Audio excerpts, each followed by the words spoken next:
Hindi mo makita ha, ang katawhan Pilipino mga bright gyud. Kasabot sila kung asay atong paminaon. Asay angay tanga mo mututok. Ha? Ang kadtubang Senate investigation nga ang target ng kawatan o ang Senate investigation nga ang target kadtong musulti batok sa kawatan.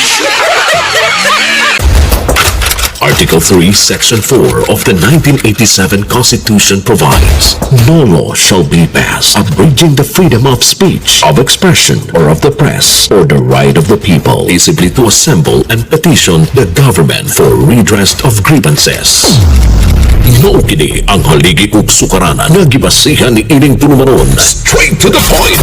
Tulumanon sa patas ug labas nga mga balita, interviews, investigative reports, undanon nga mga diskusyon ug di prinsipyo mga komentaryo. Straight to the point. Straight to the point. Samtang sa kauluhan mahigala, mga matawag na to migalag 18 Marines o mga kanhi bodyguards ni kanhi Kongresista Saldico wa mo tunga sa consultative meeting sa komitiba ni Senador Erwin Tulfo.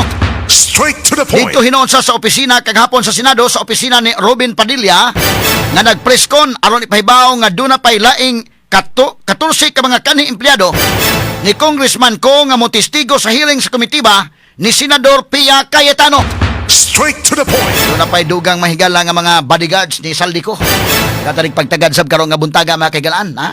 Ug atong i-compare mga kaigsunan ang Senate Blue Ribbon Committee hearing daykin nga gipasugdahan ni Pia Cayetano day og ni Senador Rodante Marcolita daykin kabantay kani tinaghanang mga viewers may gala wala i-carry ha wala i-carry sa digital team website sa Senate pero abot mahigala 100,000 kapin ang live viewers ngilngiga mga sukitig paminaw ha gahapon sab nagpa-press con mahigala si Robin Padilla didto sa iyang kwan opisina, wa gyapon i-carry na mahigala sa Senate website sa 60,000 kapin sa day ang viewers.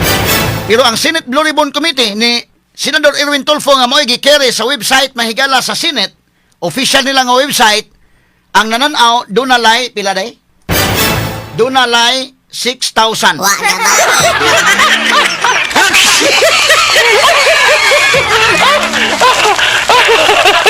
Diyan mo makita mahigala nga mga tao, mas interesado lagi sila nga ang target sa Senate Blue Ribbon Investigation ang katong yung kawatan. Kay ang target mahigala ni Senador Pia Cayetano o ni Senador Rodante Marcolita sa ila mahigalang Senate Blue Ribbon Committee hearing, kinsay kawatan. Kinsa mahigalay nangawat ining malimalitang kwarta, kay klaro maginandunay kinawatay. Ha?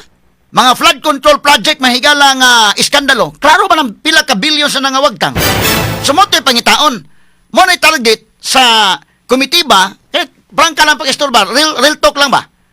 Ang Senate Blue Ribbon Committee kaniadto pa sa si Senador Rodante Marcolita pa'y nagda, ang target ko ito mga kawatan.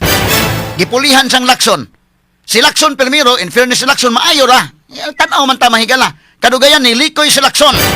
Ha? Nilikoy mga higala. Unya, giilog mo nila ang liderato. So, gipulihan sa Marcolita ni Lacson. Pirmiro o kipas Lacson, kadugayan ni Likoy. Karon nakuha na po nila ni Cayetano mahigala ang leadership. Gida ni Pia Cayetano o si Rodante Marcolita mahigala maoy subcommittee chairman. Ang target gapon ang kawatan. Ang ilang target mahigala kay gusto lang kuhaon na po ng liderato. Questionably pandako og nakuha bagwa mahigala dakong lalisunon. Well, in fairness, may gala, ang duha ka grupo doon ay legal basis, but mas bugat ang basis ni Alan Peter Cayetano. Mas bugat ang iyang basis, mahigala. Constitution, ang basis ni Alan Peter Cayetano, Rules of the Senate, samtang ang basis, mahigala ni kinini ang Win Gatchalian, ang Avilino case, nga wa pa ginato madiscuss, mahigala, pero atong i-discuss, katawanan kayong kasuha, nga mo ilang gihimong basihan. Straight to the point. So, ang hitabo, ang ilang mga higalang Blue Ribbon Committee hearing kunuhay, ang target mga higala, ang kadtong mga witnesses. So, asa man ganahan ng mga tao day? Diyan mo makita ha, ang katawhan Pilipino, mga bright gyud. Kasabot sila kung asay atong paminaon. Asay angay tanga mo mututok. Ha? Ang kadtubang Senate investigation nga ang target ng kawatan o ang Senate investigation nga ang target kadtong musulti batok sa kawatan.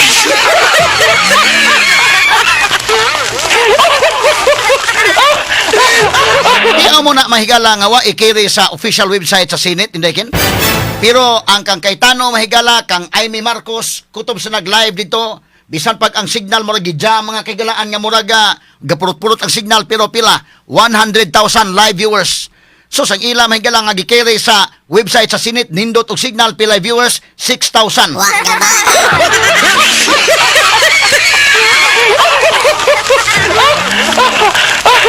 Sunya kadugayan mahigalang hiring-hiring kadugayan hiring-hiring wa naman gyud murag wa man magsilbi gyud kang ilang resource person makaigalaan si Matibag Raman. Sa may labot ni Matibag dahil siya mo testify sa kisay kawatan. Siya may testify aron dauton mahigalaan nanulti batok sa kawatan. Straight to the point. Kadugayan mga sukit ti paminaw kay wa naman gyud magsilbi. Gamay ra may nananaw gyud sa ilang Senate investigation. Di pa sumangil mga higala ang linog dito sa Jinsan nga undangon na nila tungod sa linog sa Jinsan.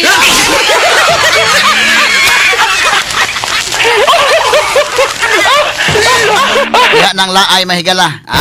Samtang ang mga tao dito Jinsan Town kaluoy mga kagalaan, pero andre sa Senate Blue Ribbon Committee gapon saved by the earthquake sa Jinsan nakapasumangil sila nga undangon talang ni.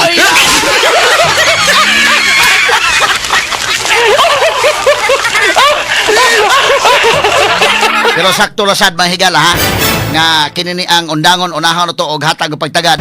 Tutok sa mo ngadto sa angay tutukan ha. Tutok sa mo sa angay tutukan nga mao ang mga problema mahigala nga tinuod nga problema labi na naigo og linog mahigala ang General Santos City ug ubang bahin sa Mindanao. Straight to the point. Samtang sa laing bahin mga kaigalanta na po do ang parihado na basis sa Senador Alan Peter Cayetano, Senate President, Senate Pro Tempore mahigala si Win Gatchalian pero umikag basis, okay, ibutan ta lang parihado na illegal basis in fairness sa duha kahabig pero ang gibutang karon mahigala nga Senate President. Acting Senate President umutan-aw ka sa website sa Senado ang kangana ni Win Gatchalian. Wa na ang ni Alan Peter Cayetano. Inana sila kagamahanan nga makamaniobra manghigala sa records diya. Pero ang katawhan nagtan-aw mga sukin tigpaminaw. Article 3, Section 4 of the 1987 Constitution provides, no law shall be passed abridging the freedom of speech, of expression, or of the press, or the right of the people peaceably to assemble and petition the government for redress of grievances. Maukini ang haligi ug sukaranan nga gibasihan ni ining tulumanon. Straight to the point. Tulumanon sa patas ug labas nga mga balita, interviews, investigative reports, undanon nga mga diskusyon ug di prinsipyo mga komentaryo. Straight to the point. Straight to the point.